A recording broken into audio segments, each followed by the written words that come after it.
I'm joined by Hoboken resident Ian Rintel. He is a candidate, one of three candidates running in the 6th Ward in the upcoming ward election on November 7th in Hoboken. He did run 2 years ago for an at-large seat in the city. Mr. Rintel, thank you for joining me on Hudson TV. Appreciate it. Thank you, Jeff. Before I ask you why you decided to run again, let me just, I'm sure everybody that lives in the ward knows of you and knows what you do for a living. Just give me a little background. What do you do professionally? So I own the Family Entertainment Center. It's actually located in the 5th Ward, but only a block away from the border of the 6th Ward. It has bowling lanes, which are actually in my background today. We have pool tables, we have golf simulators, we have ping pong, we have air hockey, we have dartboards, we have foosball, pretty much anything that you could want to do indoors in terms of recreation with your family, you can do here at my space. And you've had that for about 2 decades, I understand. So the original business was only golf. It was indoor golf and it was in downtown Hoboken. This facility opened just before the pandemic and now it's more than golf. So we've rebranded and now we're calling ourselves Play Hoboken instead of Hoboken Golf. Okay. Why are you running again? What prompted you to run for a ward seat? So I think Hoboken could do a lot better. I think Hoboken is a great place to live in spite of its government, not because of its government. I think we gave away Union Dry Dock. The lease terms are way more than just favorable. These are this is an abusive lease. It's way under market. They're never going to leave. I think we have no pool.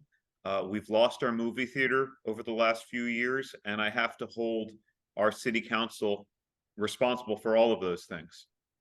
Are these the type of issues that you've been hearing as you've been going door to door through the campaign, talking to your neighbors in the 6th Ward? Are these the things that are of most concern to them, or are there other issues also? So the rat problem, the rodent problem, is the most frequent thing that does come up right now. I think we're in the midst of making some progress for rats. So I'm hopeful that by the time I'm elected, that we don't have the rodent problem we have right now. But at the same time, I blame the city council for not having the foresight to do some of the things that they're now doing much earlier. This all could have been done a year ago or more. Just recently, referring to the rat problem, the city council took an initiative with regard to handing out, for lack of a better term, I guess they're trash receptacles with bins on top of them. Is that enough, or are there other things that the council could be doing to try to solve this problem of rodents? So you can always do more, and I do think that that's a significant step, but I question why residential garbage lidded cans is the first step. Why not put lids on all municipal cans? I actually got an answer from somebody just a little while ago that municipal cans are emptied multiple times a day, but that's really just not a great answer, because unless we cut off all food sources, our rats are breeding and multiplying. And I think I would hit those municipal cans as soon as possible and worry about the residential garbage and the business garbage after. I have a fun cartoon up, but I would suggest to the city, clean up your own messy garbage cans before you blame the residents and the businesses. What do you think, or do you believe during COVID, one of the things, you're a small business owner, during COVID, one of the things that was done to help small businesses keep going, and it seems not only in Hoboken, but a lot of other municipalities, it has continued. You've got the ability to eat outdoors in front of, different types of eateries, whether it be, fenced in areas with some astroturf on the street, with some nice, shrubbery around. Difference between, I guess, parklets and streetscapes or streetlets, whatever they're called. I believe the council just took some action regarding that. Should those still be permitted, Do you think that contributes to the rat issue? So I do think it contributes. I do think they should be permitted, but I also think we didn't have the foresight to realize that these things need a way to be cleaned underneath. And there was recently some steps taken by the city council to encourage regular cleaning, but then uh, these things really weren't built so that perhaps the floor could be lifted up and underneath can be cleaned thoroughly.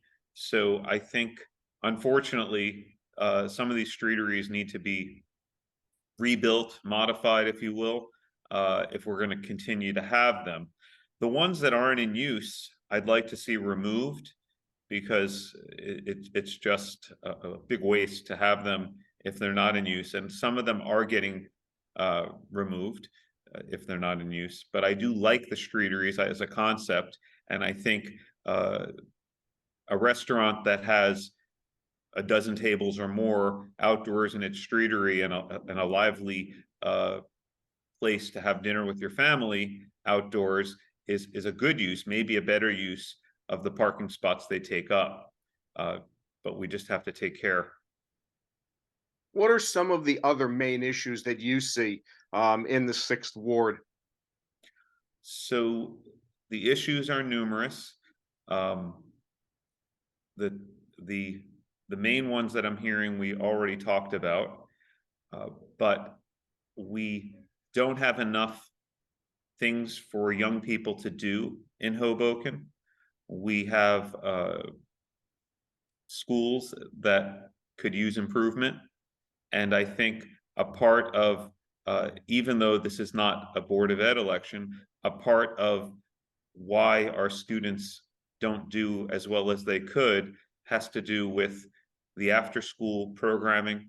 I'm a little upset that for my child's age, there is literally no recreation available through the city this fall. She's only 4, and there really just were no city programs that we could sign her up for. There sometimes is, but I would look for more than, there is a soccer program, I'm pretty sure, and I think we signed her up for softball, but in the fall there seems to be 0.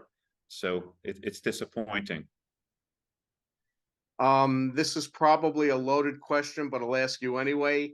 Is there too much development going on citywide or specifically in your ward? Too much being built in Hoboken?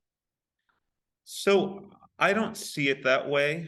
I see uh, we should have a plan. We should coordinate development.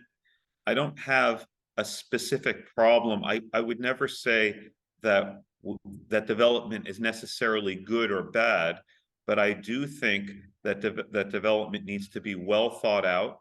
My wife's an architect, so this might be a bad question for me to answer in light of I the did not fact that I'm realize that. conflicted. But since my wife's an architect, I'm in favor of things like buildings that have commercial on the ground floor, so that when you're walking around, it doesn't feel the way some neighborhoods. The Sixth Ward doesn't suffer from this as much as some other wards, but people that live in the Sixth Ward, they certainly need to walk past these buildings where the ground level is just all parking, and the windows, if you call them windows, are more or less just uh, steel bars to prevent people from getting in. It feels like a pretty unwelcoming place to walk, and that's what we have. That's a typical building that was built in the early 2000s or the middle 2000s, and I would like to see a lot less of that. But I'm not necessarily anti-development. I think, and right now it doesn't seem like there's all that much development even going on. So I wouldn't say there's too much. Okay, Mr. Rintel, we are out of time. I wanted to give you the opportunity. If people want to learn more about your campaign as the election is approaching fast, how can they go about doing that? So ianforhoboken.com is my campaign website. Ian for Hoboken is my YouTube channel, and you can give me a call at 201-479 2882. That's my campaign hotline. Hey, Mr. Rintel, thank you for spending some time with us here on Hudson TV to talk about your campaign. Wish you the best of luck. Thank you for joining me. Thank you so much, Jeff.